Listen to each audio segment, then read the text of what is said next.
Yo, what is going on, guys? Welcome back to another video. So in this video, we're going to go over if Amazon FBA is still worth it in the year of 2023. And I'm making this video because there's always people who, ask about and question about whether FBA is worth it. Is it worth the time? Is it worth the investment? And just, everything, all these questions. And so hopefully in this video, I'm going to break it down, going through this mindset and basically whether it's actually worth it or whether it's not. But without further ado, let's get straight into the video and stop wasting time. So, I find this question kind of funny because, when people always say, is it still worth it or is it even worth it to continue this business? It always brings me back to just the mindset of, going from an employee to an actual business owner, right? And also you have to take into consideration the amount of money that you could potentially make from this business versus what you could make from a 9 to 5, right? So let's start with the money aspect first. At a 9 to 5, most jobs you're gonna make a certain amount. If you're lucky, you get a 3% increase in a raise per year. Obviously there's sales jobs and other type of jobs where you can get paid by incentives or by however much work you can actually put in. And so there are many factors when it comes to that, right? And so as an employee trying to start an Amazon FBA business, it may not make sense at first when you're making, I don't know, let's say you start a whole year of FBA, you make your first 6 figures, 100 grand, let's just assume. And then after all your expenses, supplies, and everything else, your profit margins, well, they come out end up being to maybe 20,000, 15,000, 10,000, worst case scenario. And then, you think about it in your head that, whoa, I put all this work, I put all this time, all this effort, all this sacrifice into learning this business model.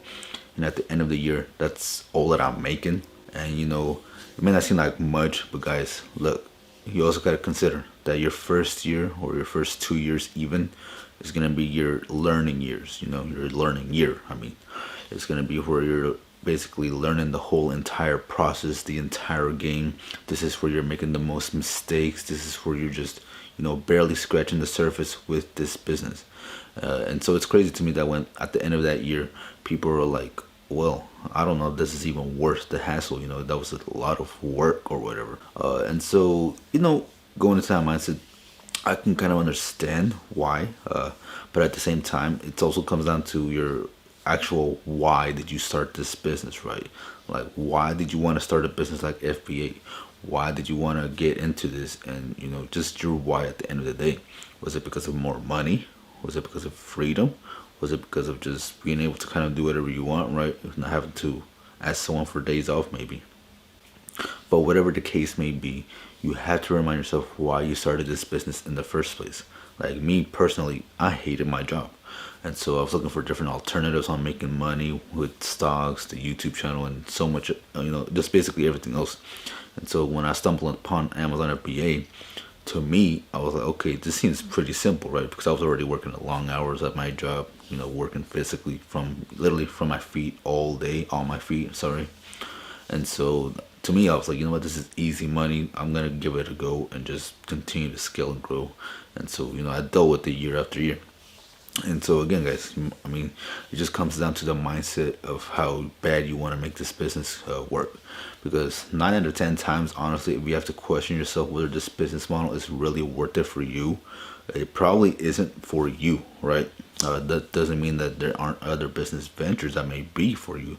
But, if you're going to continue to want to do this business model full-time, long-term and whatnot, then you really need to stick to basically doing this business model after your first year when you're making those mistakes and whatnot.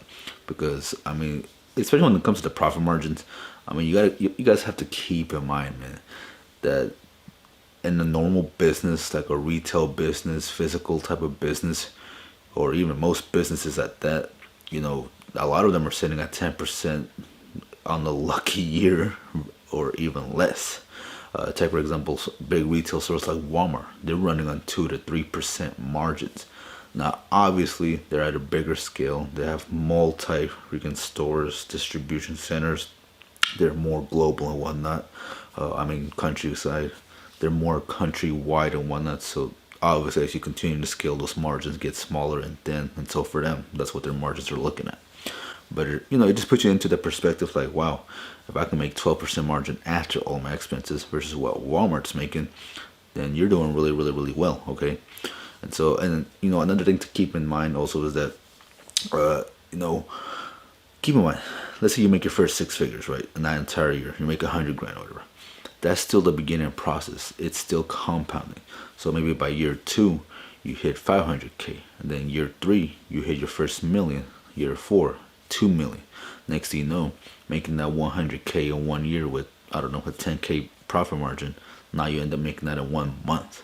And so, that's only if you continue to grow the business. That's if you continue to reinvest your profits and basically just keep grinding it out, sacrificing, and much, much more, okay? That's another thing, is that people don't let the business actually grow, right? They don't let it compound. They want to take profits from it way too early, and they want to give up way too early. And so, again, it's just a matter of time and patience, Like I said, if you really want this business model to make it happen, then you will make it happen. Now, whether it's still worth it in 2023, I mean, it's always worth it, right? Now, obviously, there's a bunch of changes that happen every single year with the business, but that's just like any other business, okay?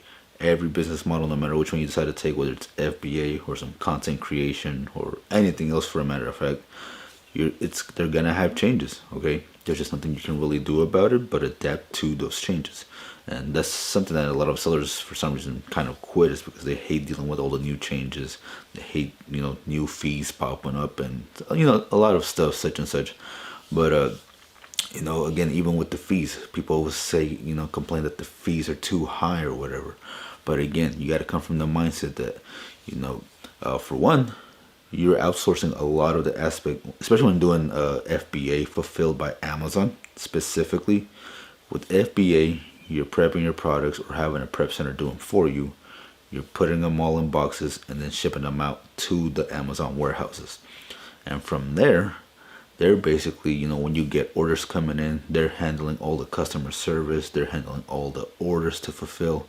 And so when you really put it into that perspective, you have to think that, okay, I'm paying these higher fees, but I'm also able to delegate a lot of the, like nitty gritty stuff on the inside when it comes to actually fulfilling these orders.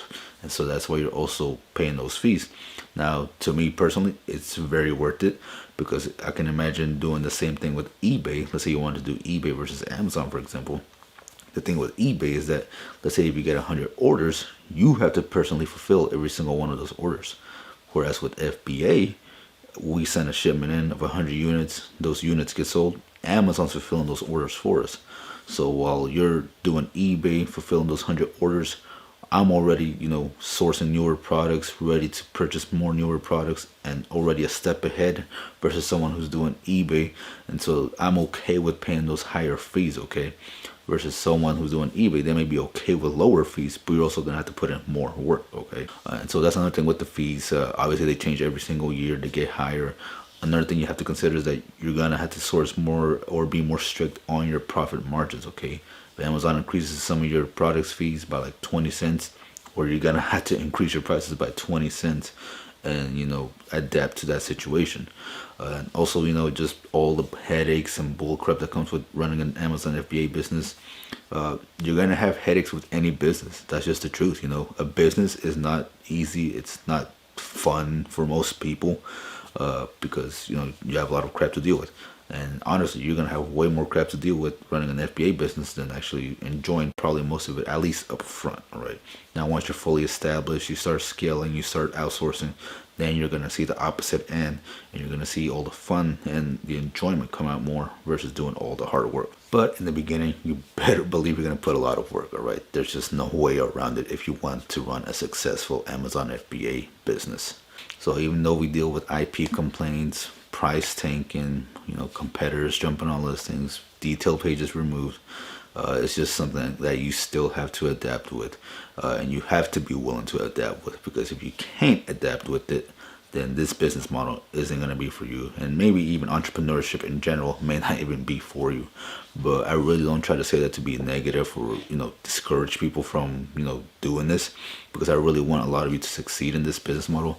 But that's just going to be the honest truth when it comes to trying to run this business, especially if you're trying to keep it going year after year after year. So you have to be willing to adapt to a lot of the changes that Amazon makes. Like even currently right now, Everybody was scared because of having to re-verify some information because of a new law act that passed with Amazon. And so, to me, that's just, I'm just going to sign it, put whatever documents they may or may not ask for, and move on. Nothing new. Because if I want to continue to run my business, I have to adapt to that situation. And so a lot of sellers are out here scared, panicking, running around, and it's like, dude, you have to just keep calm, do what they kind of want you to submit, and just move on, right? So, but yeah, like I said, it's still very, very worth it in 2023. There's tons of money to be made. There's a bunch of opportunities to still basically go, and tons of growth.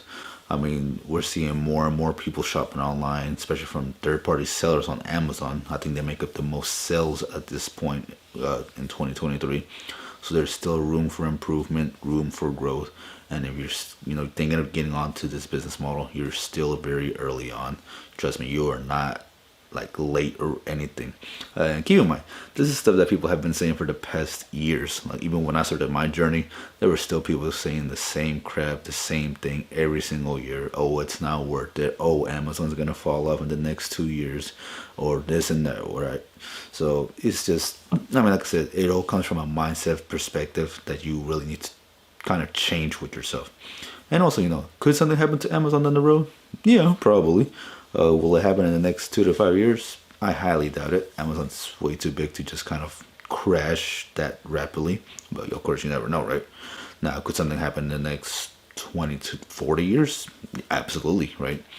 And so that stuff like that, you may want to think ahead and see what you want to do with your business, or if you end up wanting to take, venture off into different business models down the road, and this and that. But again, for the time being, everything will be perfectly fine as long as you're adaptable and continue to adapt to the current model, to the current, environment, basically. So yeah, like I said, it's worth it only if you make it worth it. But if you're having doubts, if you don't feel like it's going to end up being worth it for you, then it might just not be worth it, personally, in my opinion. But like I said, it's still a great business model. Tons of money to be made. I mean, it's definitely changed our lives personally. Especially when we started, we weren't hitting nowhere near the numbers that we're hitting now. So I could definitely say it's, been a well worth ride for sure. Now, of course, with all that sacrifice, blood, sweat, and tears, there's the positives that come with this business model, which is the freedom to basically run your business whenever you want, right? I mean, if you want to wake up at 7 in the morning, get 4 hours done, and then call it a day, you can do that. If you want to sleep in, wake up at freaking 1 in the afternoon, put in those same hours, and then call it a day, then you can do the same thing, right? That's the best thing about this business model, is that it allows you to give you the freedom that you want to work around with. Especially if you have family, kids, all that stuff. It definitely gives you that flexibility that you need to when you want to do those personal things. Not to mention, the money, there's basically no limit to this as long as you're willing to keep growing and reinvesting. You can always, reinvest as much as possible, or you can even stop your growth whenever you feel like it. If you're okay with making 10K profit months and that's all you want to do, then that's perfectly fine as well, right? That's the best thing about this business model, is that you can continue to grow at your own pace, however much you want to continue to grow the business. And so that's another one of the pluses about running this business, and why I think it's still worth, trying to achieve in 2023 and beyond. Honestly, like if you can continue to do this business every single year, it's well worth it. But that seems biased because I actually made it work. So of course, take it with a grain of salt. But like I said, that's just my experience. But I don't want to waste any more of your time. I hope this video helped. I hope it made you think in a different way of how, seeing the business model, seeing the opportunities that come with Amazon FBA, and just everything else in between, okay? But this is it for the video, guys. As always, I'll see you on the next one, and have a great day. Peace.